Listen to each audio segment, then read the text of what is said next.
Muchas gracias, muy buenos días a todos ustedes. Quiero agradecer y celebrar, por supuesto,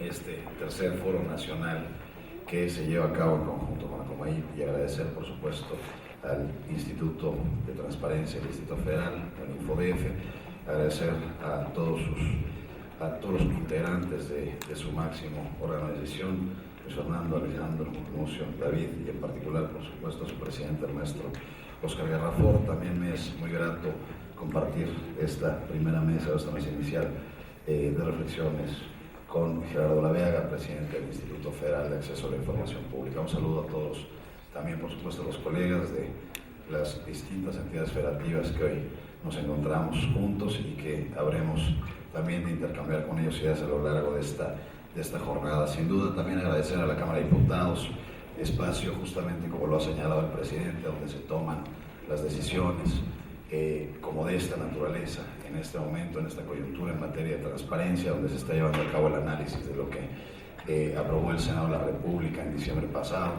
y bueno, que seguramente habrá de llegar a un puerto que todos deseamos, a una reforma de gran calado en materia de transparencia.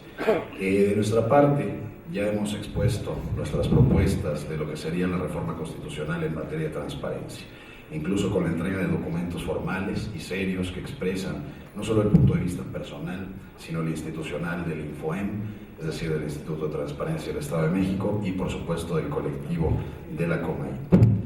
Creo que ahora es oportuno hablar de lo que han hecho los cauces institucionales legislativos en torno a las iniciativas de reforma constitucional. Si bien es cierto que el tema se encuentra ahora aquí mismo en la Cámara de Diputados, el documento con mayor forma y contenido con el que contamos hoy en día es precisamente el dictamen del Senado de la República. Dictamen que, como ya lo he mencionado, es un documento con muy buenas aportaciones y mucha utilidad para su consulta. Este dictamen, elaborado por las Comisiones Unidas de Puntos Constitucionales, de Estudios Legislativos, de Gobernación y de Anticorrupción y Participación Ciudadana en materia de transparencia, ha recogido los puntos de vista de quienes abiertamente han opinado y participado con propuestas que pretenden mejorar el diseño institucional y funcional de la transparencia en México. Y precisamente con esta base, la Comaip ha planteado estos foros de reflexión nacional con 3 ejes temáticos. El primero, el impacto de la reforma constitucional o el impacto que tendrá en la normatividad local y en la gestión de los órganos garantes estatales. El segundo, las características deseables o mínimas con las que deberá contar una ley general de transparencia. Y el tercero, la incidencia de la reforma constitucional como instrumento de combate a la corrupción. El día de hoy me permitiré hablar de los 2 primeros brevemente y dejar las reflexiones para las mesas posteriores. Primero que nada, es relevante señalar los puntos de identidad o confluencia de las iniciativas y que se reflejaron en el dictamen senatorial. Estas contienen autonomía constitucional de los órganos garantes, tanto federal como locales, autonomía que es constitucional y que le permite ampliar el margen de competencia para todos los sujetos obligados, sobre todo eliminar el esquema federal de competencia parcial del IFAI al Poder Ejecutivo. Número 2, el número de integrantes que habrán de componer el órgano garante federal. Se propone, o la iniciativa, el dictamen propone que se integre por 7 comisionados, y me parece que el argumento es práctico. Se incrementa notablemente la carga de trabajo ante el número exponencial de sujetos obligados del orden federal. También contiene la renovación escalonada. Las iniciativas comparten con el dictamen la renovación escalonada de los comisionados. El argumento de esta fórmula de duración del encargo es permitir el binomio novedad-experiencia institucionales. Sin embargo, en este punto mi opinión difiere sobre este mecanismo. Es de estimarse que sería preferible que los 7 comisionados duren el mismo tiempo y no como lo plantean los transitorios del dictamen para permitir los vaivenes o para no permitir vaivenes naturales de los nombramientos inmediatos. Otro punto es la legitimación para los órganos garantes, tanto federal como locales, para promover acciones de inconstitucionalidad. Es necesario que se les conceda legitimación activa a los órganos garantes del país en los respectivos ámbitos de competencia para imponer o para interponer acciones de inconstitucionalidad, con el fin de garantizar el respeto y la eficacia de los derechos fundamentales de acceso a la información pública y de protección de datos personales. Otro tema que contiene el dictamen es la exclusión de la Suprema Corte de Justicia de la Nación. que, como lo he mencionado también en otros momentos, esta exclusión evitaría conflictos como por ejemplo la llamada guerra de cortes en España, y que por otro lado respeta el papel del alto tribunal como el último decisor de la constitucionalidad de nuestro país. Aunque el dictamen hace una acotación que en mi opinión genera más confusión, señala que se excluye a la Corte cuando los asuntos sean jurisdiccionales. En cambio, las iniciativas, o por lo menos la mayoría de ellas, son tajantes y genéricas. La exclusión de la Corte es absoluta. Y en este último sentido, en el que me parece, o es en este último sentido en el que me parece más adecuada la exclusión, porque de otro modo siempre se buscarán asideros para obviar la misma. Otro tema es el de la responsabilidad política de los integrantes del órgano garante. Los comisionados serán sujetos de juicio político. Uno adicional, los mecanismos de acceso a la información y procedimientos de revisión expeditos ante órganos autónomos. Se propone establecer mecanismos de acceso a la información y procedimientos de revisión expeditos que se sustanciarán ante los organismos autónomos que se establecen en la Constitución. Que dicho de otro modo, esto va de la mano con la necesidad de contar con órganos garantes ad hoc, y parte de esa especialización implica autonomía y separarse tajantemente de los formalismos, en algunas ocasiones acartonados, de los procesos judiciales.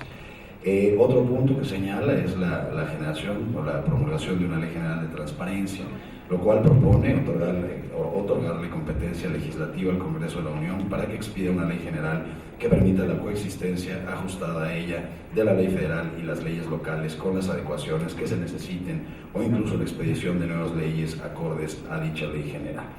Hasta aquí los aspectos de plena conformidad entre todas las propuestas, documentos e iniciativas con inclusión del dictamen. Ahora me parece pertinente revisar las definiciones que el propio dictamen del Senado estableció.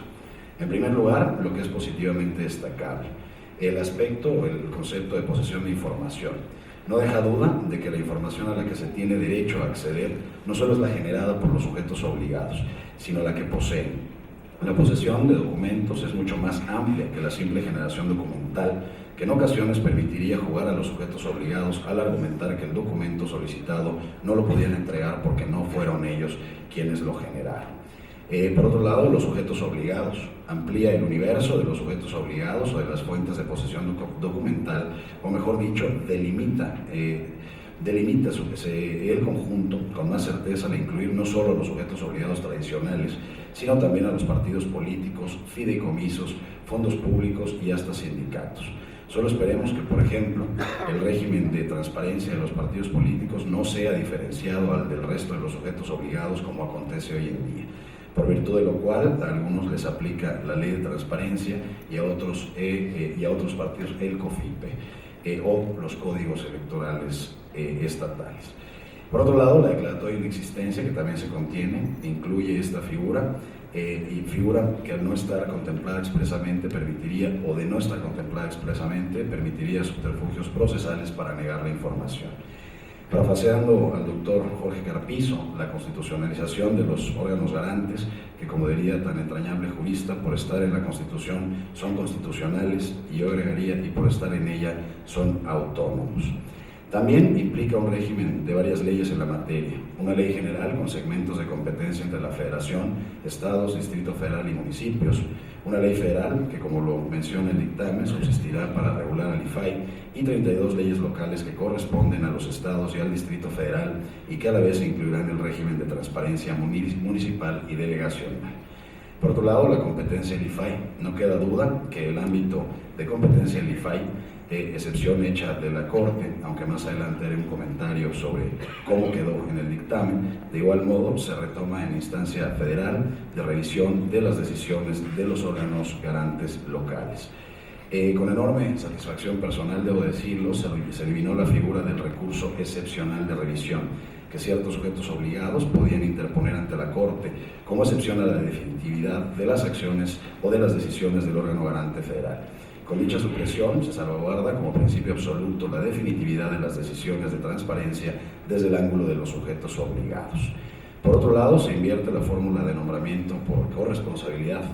Mientras el modelo original de Hamilton establece la propuesta del Poder Ejecutivo y aprobación del Senado, el dictamen estima el nombramiento por mayoría calificada del Senado sin objeción por parte del Presidente de la República. Lo que puede decirse al respecto es, en materia de nombramientos no hay nada escrito, puede ser polémica esta fórmula que han generado y hay un abanico, por supuesto, de posibilidades que nos permite jugar con ellas. Pero lo que sí es destacable, que haya una consulta a la sociedad y una perspectiva de equidad de género para efectos del nombramiento. Por otro lado, la facultad otorgada al Congreso de la Unión para expedir una ley general de archivos también está incluida en el dictamen. Dentro de los transitorios del dictamen destaca un tema que hemos mencionado sin que haya tenido eco hasta ahora. ¿Qué va a pasar con la protección de datos personales en posesión de particulares? Había que hacer algo. Ahora por lo menos, hasta en tanto se resuelva, este artículo 7º transitorio recoge la situación siguiente. En tanto se define la instancia, se ocupará de la materia el IFAI, o mejor dicho, continuará ejerciendo las atribuciones en este ámbito. Finalmente, por lo que hace a este tema, ¿cuáles son los aspectos que en mi opinión ameritan evaluarse con la posibilidad de eliminarse? Se hace referencia en el dictamen que la información será excepcionalmente reservada por razones de interés público o de seguridad nacional. Preguntaría, ¿no acaso la seguridad nacional es la primerísima razón de interés público que funda una causal de reserva infaltable en esta materia? El interés público es la única razón para reservar, pero la amplitud y ambigüedad del concepto obliga a contar con causales de reserva específicas y, sobre todo, muy importante, taxativas. Las causales de reserva no son más que expresiones concretas del interés público. De ahí que citar expresamente la seguridad nacional como algo distinto y separado del interés público demerita la redacción y la falta de conocimiento en este punto desde mi punto de vista. Dicho en apretada síntesis, interés público es género, que debe estar en el texto constitucional, y seguridad pública es especie, que, junto con otras, debe aparecer en el texto legal ordinario o secundario. Incluir la seguridad nacional ex profeso en la Constitución puede generar a la menor provocación, cosa nada difícil por cierto, que los sujetos obligados aleguen la misma sobre texto disparatado de no entregar dicha información. Retomo el rubro de la exclusión de la Suprema Corte de Justicia de la Nación del universo de los sujetos obligados sobre los cuales el órgano garante federal tiene competencia. La exclusión debe ser tajante. Si se matiza bajo cualquier concepto, se vuelve ambigua. Lo que se pretende con la exclusión es evitar una confrontación institucional circular y viciosa entre el IFAI y la Corte. De ahí que no encuentro razón alguna para matizar la exclusión dentro del dictamen al decir que solo en asuntos jurisdiccionales, es decir, en asuntos administrativos sí tendría competencia el IFAI. ¿O acaso no puede existir un tema jurisdiccional administrativo cuyas líneas tenues, fronteras grisáceas o imperceptibles genere dudas en la competencia o incompetencia del IFAI frente a la Corte? Por otro lado, la facultad de atracción del IFAI de oficio a petición del órgano garante local. Innecesaria, insisto desde mi punto de vista, puesto que ya es suficiente con el derecho de los particulares para acudir a la instancia federal. Una figura como la facultad de atracción no resuelve el problema, que ya atiende la revisión biinstancial, entidad federativa, órgano garante federal o local, entidad federativa, órgano garante federal, impulsada por el particular. Por el contrario, se vuelve un instrumento que judicializa la naturaleza ad hoc que debe tener el IFAI. Esta no debe asumir procesos ni figuras tribunalicias para funcionar, sino procesos y elementos garantistas en pro de los particulares. La facultad de atracción debe ser entendida como un medio excepcional de control de la legalidad mediante el cual una instancia federal puede atraer asuntos que, en principio, no son de competencia originaria o de su competencia originaria, pero que revisten interés y trascendencia.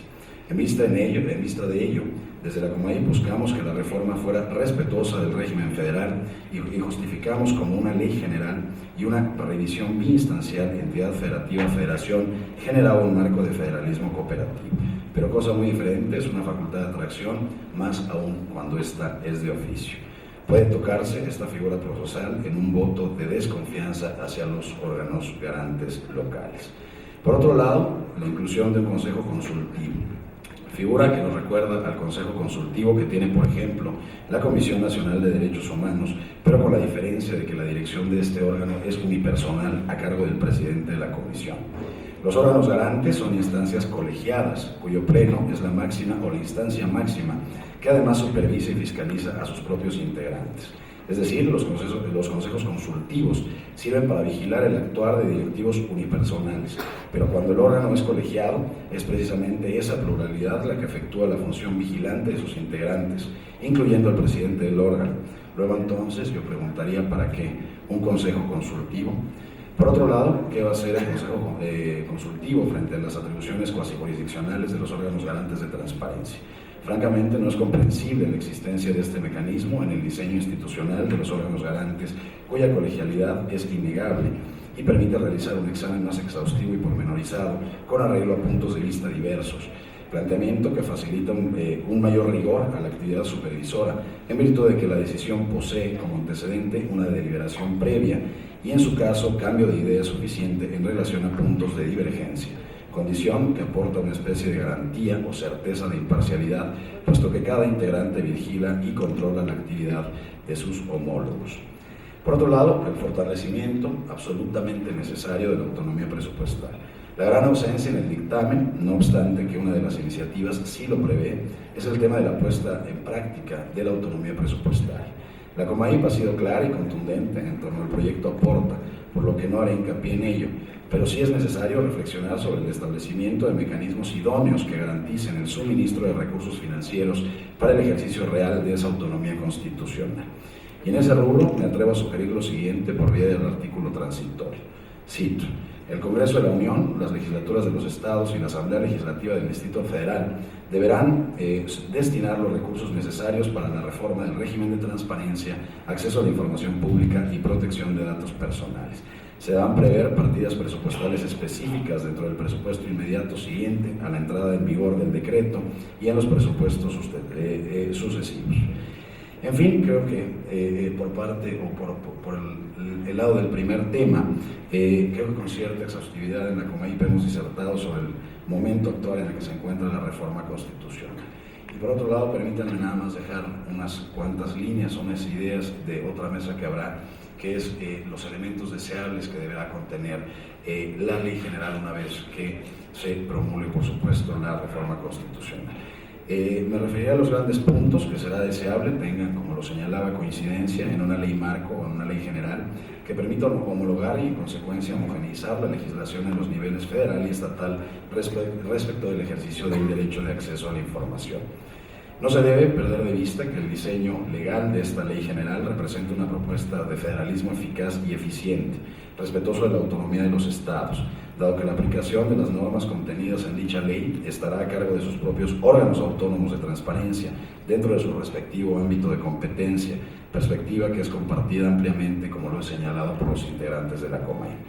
El primero de ellos, referente a la homologación de plazos, lo cual se traduce en la fijación de un presupuesto de equidad frente a todo gobernado sin discriminar su ubicación geográfica o inclusive respecto a la entidad pública en la cual existiera la necesidad de llegarse a información. Dicha homologación deberá contener lo siguiente, la homologación debe contenerse en los siguientes procesos: para dar respuestas a las solicitudes de acceso a la información, para formular prórrogas y requerimientos de información complementaria, para realizar notificaciones, para resolver, por supuesto, los medios de impugnación. Y uno de los puntos medulares o trascendentales de la propuesta es para cumplir un plazo homogenizado para cumplir las resoluciones. No debemos dejar de lado que el fin último de tan importante derecho fundamental es que el ciudadano pueda tener acceso real a toda aquella información que fundamenta la toma de decisiones de las autoridades a lo largo y ancho del país. Asimismo, es una necesidad imperante la de uniformar los supuestos de clasificación de la información, la cual constituye la única restricción de acceso a la información y sobre la cual se debe establecer un catálogo bien delimitado de causales o hipótesis de reserva y confidencialidad. Asimismo, fijar uniformidad en la temporalidad de las causales de restricción de la información mediante la reserva. Otro de los puntos medulares o troncales de la reforma lo es sin duda, o sin lugar a dudas, la información pública de oficio, o bien también la conocida como obligaciones de transparencia, la cual debe ser uniforme para todos los sujetos obligados. Aunado a lo anterior, para su estructuración se deben prever mecanismos e instrumentos garantes de la conformación de un gobierno abierto y en el cual se privilegia la utilización de un lenguaje ciudadano, la portabilidad de información, así como la migración entre sistemas, entre otros muchos. Cuando nos referimos a la importancia de un diseño limpio de la información pública de oficio, que realmente informe al ciudadano y le ofrezca una ventana directa para el conocimiento de toda aquella información que sirve de sustento para la toma de decisiones, estamos integrando una visión moderna de lo que debe ser la administración pública. una visión proactiva, la cual se verá reflejada en la disminución seguramente de solicitudes de acceso a la información, así como en la interposición de medios de impugnación. La información pública de oficio, bajo este diseño legal, viene a constituir el género próximo respecto de la totalidad de las entidades federativas. Sin embargo, la diferencia específica, el punto de articulación preponderante en el rediseño legal en comento, lo es la inclusión de las obligaciones de transparencia específicas para determinados sujetos obligados en cada orden de gobierno y en la razón de la naturaleza y funciones desempeñadas por ellos. Bajo tal tesitura, por ejemplo, para el Poder Legislativo, es decir, aparte de un gran abanico general de obligaciones para todos los sujetos obligados, las particularidades para cada poder público o sujeto obligado. En materia del Poder Legislativo, por ejemplo, habrá que determinar que se publiquen, entre otros muchos, gacetas parlamentarias, calendario de sesiones, iniciativas por grupo parlamentario o por legislador, sentidos de votación, índice de asistencia a las sesiones, por citar, insisto, solo algunos ejemplos. A los organismos electorales y de protección no jurisdiccional de derechos humanos respecto a las resoluciones o recomendaciones que dicten en sus respectivos ámbitos de competencia, un catálogo actualizado de criterios de resolución e inclusive estadística que contemple los casos de incidencia de violaciones graves a derechos humanos, entre otros muchos. No podemos obviar a los propios órganos garantes de transparencia o a las universidades públicas autónomas. Respecto a estas últimas, se deberá establecer, entre otras muchas, un catálogo que permita la difusión de sus actividades constitucionales sustantivas. Por lo que hace a los partidos políticos, por ejemplo, ahora como sujetos obligados directos, aun y cuando poseían de hecha calidad dentro de algunas legislaciones locales, deberán dar cuenta no solo del empleo de los recursos públicos que les son asignados, sino que deberán publicitar algunos programas que tengan impacto social, las plataformas electorales de sus candidatos, información sobre los mismos, también la relativa a los índices de representación dentro de las propias cámaras, percepciones, entre otras muchas. Por lo que hace a los sindicatos, así como los fideicomisos y fondos públicos, deberán publicitar o publicar el empleo de los recursos públicos. Respecto al primero, lo tocante a los porcentajes de cuotas sindicales, número de agremiados e inclusive número de servidores públicos comisionados al desempeño de actividades dentro del mismo, por citar solo algunos ejemplos. También debo decirles que la praxis acumulada a través del servicio dentro de un órgano garante, puedo afirmar que la facultad sancionadora por sí misma no garantiza el derecho de acceso a la información. Es por ello que debemos poner énfasis en la necesidad de uniformar y, en su caso, establecer en dónde se carece de tal atribución o en dónde se carece de tal atribución de un procedimiento de ejecución de resoluciones para el debido acatamiento de estas. No obstante lo anterior, dentro del diseño legal de la Ley General se debe contemplar dotar de facultades a los órganos garantes de transparencia para que, ante el incumplimiento de las disposiciones en materia de transparencia y protección de datos personales, puedan imponer las medidas de premio suficientes, lo cual establece un grado de coherencia respecto del elemento vinculatorio que deben poseer sus resoluciones.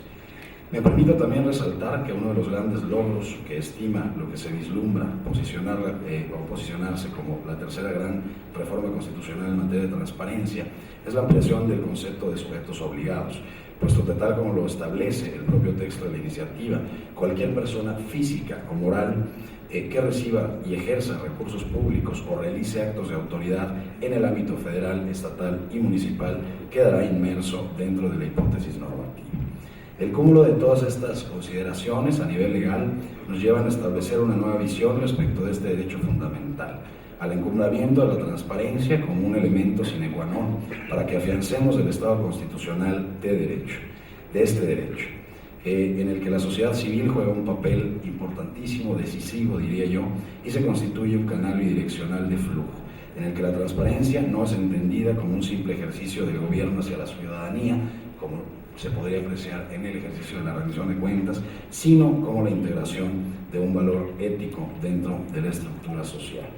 Pues estas son las líneas que me permito yo poner en consideración de todos los compañeros y que habrán de abordarse en las mesas subsecuentes, en esta coyuntura, insisto, y como aquí se ha dicho y en otros muchos foros, de la mayor relevancia en el ejercicio del derecho de acceso a la información y en esta coyuntura en el que se vislumbra la tercera, lo que han llamado los conocedores como esta tercera gran generación de reformas. Muchas gracias.